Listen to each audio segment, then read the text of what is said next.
Good morning students. Today we are going to discuss about process synchronization. So in this small diagram you can understand if more than one processes will access the shared resources. Let me explain you what will happen. Okay.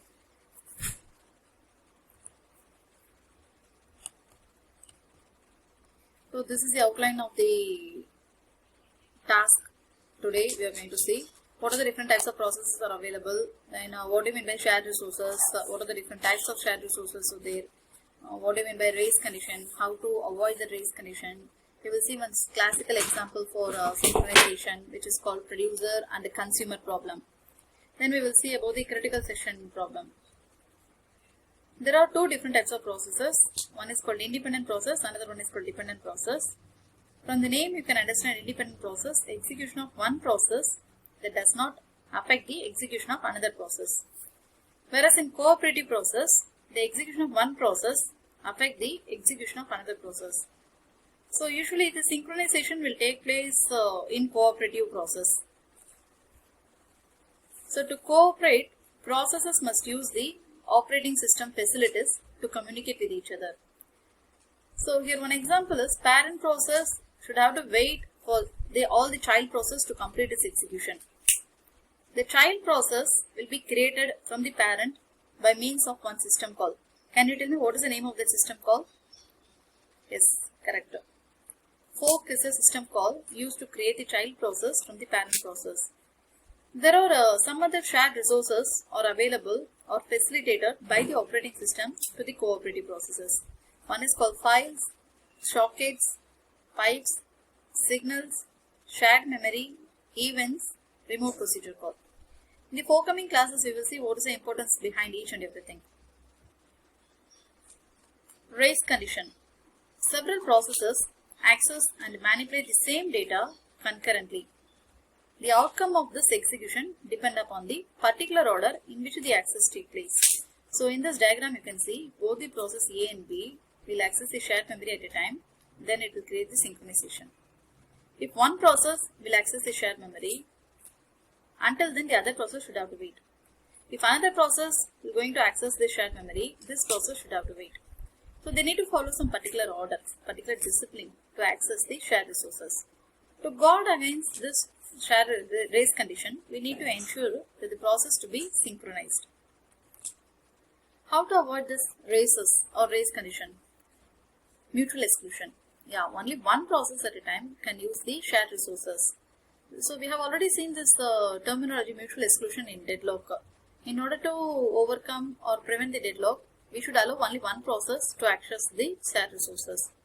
Here, as I told you earlier, there are different shared resources are available. We need one separate place where we are going to keep the shared resources. Thereby, nobody can access the shared resources at a time. So that space or the place is called critical region. The shared memory where we are going to store it in the region called critical region. So thereby we can ensure that no two processes can access the critical region at the same time. So let me tell you one classical example called producer-consumer problem. So before going to see the next slide, can you recall what do you mean by producer-consumer problem?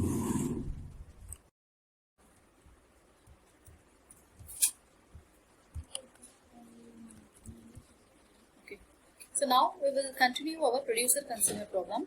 It is a very good classical synchronization problem.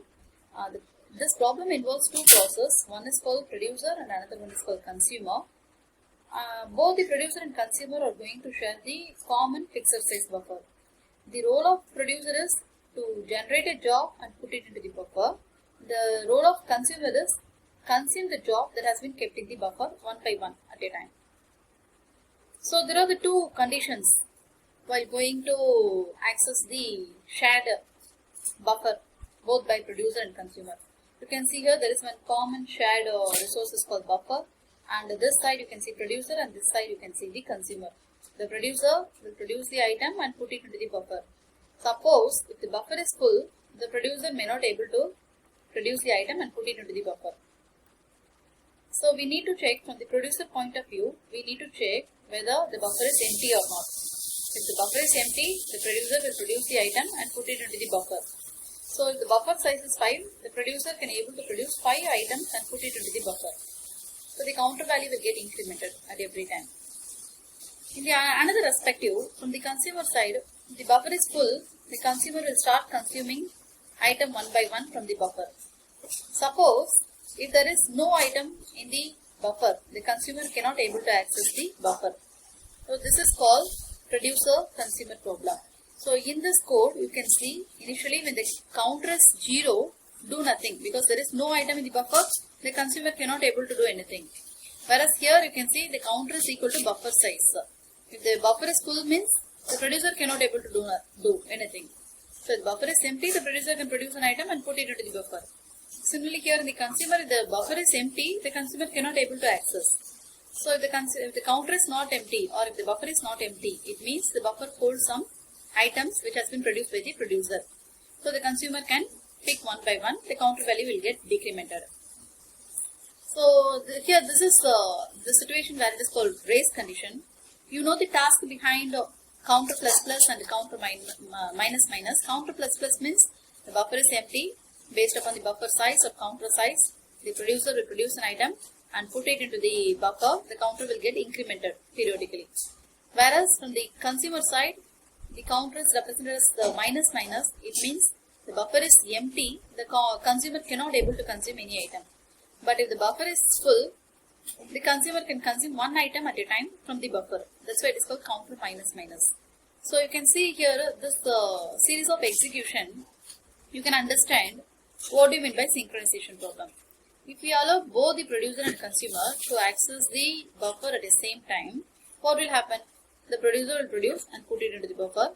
The consumer will consume from the buffer. Producer will start producing continuously and put it into the buffer. Consumer will continuously consuming the item from the buffer. And some place at some time later, you can find incorrect state because we allow both the process to manipulate the variable counter concurrently. So that is a very good example displayed here. Producer execute register 1. Initially the register 1 equal to counter. So initially the register 1 hold value size, buffer size as 5. Now in S1 producer execute register 1 equal to register 1 plus 1. It means producer produce an item and put it into the buffer. Then S2 consumer execute. So initially the counter size is assigned for register 2. It means 5. Then consumer execute. It means the consumer is going to access from the buffer. So it is decremented by 1. Now it become 4. Now producer execute counter equal to register 1. So what is the content of register 1 now? It will be 6. Consumer execute. Now the counter size is at be register 2. Now it will become 4. So we would arrive at this incorrect state because we allow both the process to manipulate the variable counter concurrently. So how we are going to prevent this? We need to define one region where we are going to store our shared resources. That is called critical region. The first thing is you have to define a critical region in each process. For example, here we are having the critical region. We need to specifically define entry session and exit session because we are not working in the single environment condition. We are working in the multi-process environment. So more than one process will be there to access the shared resources.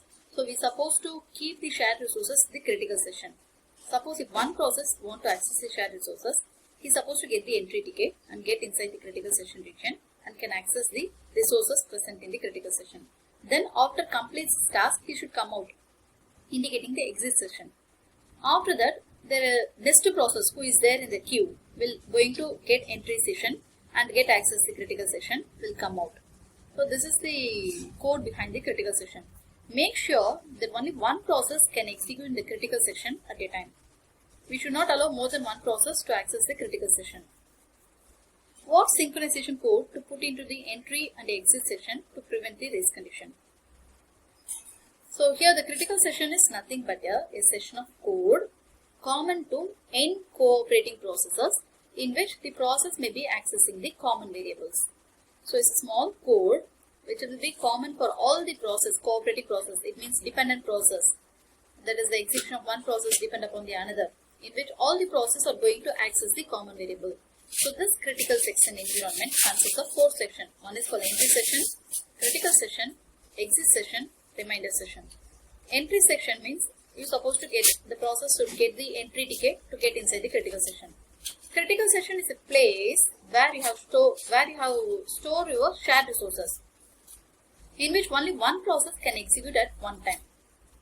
Then exit session means the end of the critical session, releasing or allowing others to get inside the critical session. Then reminder session means rest of the code after the critical session. Rest of the other process can allow to enter into the critical session to access the shared resources. So this is the critical section code defined here. Entry, exit. Between entry and exit, the critical session is there. While the condition is true, you're supposed to allow the rest of the process to get inside the critical session. Here you can see the critical entry session is nothing but control the entry into the critical session and gets a lock on the required resources. It means once you get the entry ticket, you get inside the critical session and you put lock the door. So thereby you can access only a single person will going to access the shared resources. After complete its task, you should come out and again put the lock. It means nobody can enter into the critical session again. Then again second process will come. He is supposed to get the entry ticket. It means like a key. With the help of the key, he can open and get inside the critical session. And after complete his task, he should put lock and come out. He should then another process will get inside to get the entry ticket and get access to the critical session. So this is what the thing which has been described in the process synchronization in order to overcome the race condition problems. So as I told you earlier, this critical session must enforce all three of the following rules. One is mutual exclusion. No more than one process can execute in the critical session at one time. I think you all get very clear understanding about this critical session. No more than one process can access the critical session or can access the shared resources which has been kept in the critical region. Progress. If no one is in the critical session and someone wants to get access to the critical session, then those processes not in their reminder session must be able to decide in a finite time who should go in. You don't worry about here. While discussing some examples, clearly you can understand what it means, the progress. See, again I will read. If no one is in critical session and someone want to get access in, then those process not in their reminder session must be able to decide in a finite time who should go in. Bounded wait. All requesters must eventually be let into the critical session. So people who are all, or the processes who are all waiting for the critical session would have to wait until they get the entry ticket. The critical session is a code of segment that can be accessed only one at a time. It contains the shared variable which needs to be synchronized to maintain consistency of the data. So what it means, if suppose two processes are going to access the shared resources, it's very difficult to get the data consistency, because if process A will change the data without awareness of process B, means process B will have the chance to access the wrong data. So in order to over the inconsistency problem, we need to maintain this critical session. So this is the overall summary of today's class, process synchronization. Several processes run in an operating system. Some of them share the resources, due to which the problems like data inconsistency may arise. So for example, one process changing the data in memory location, when another process is trying to read the data from the shared memory location, it is possible that the data read by the second process will be erroneous. So in order to overcome that problem, we have discussed the critical session region. So in the rest of the class, we will see the examples how to overcome or how to get inside the critical session to access the shared resources. So this is what we have seen: mutual exclusion, progress, and bounded waiting. Okay, thank you students. We will meet tomorrow.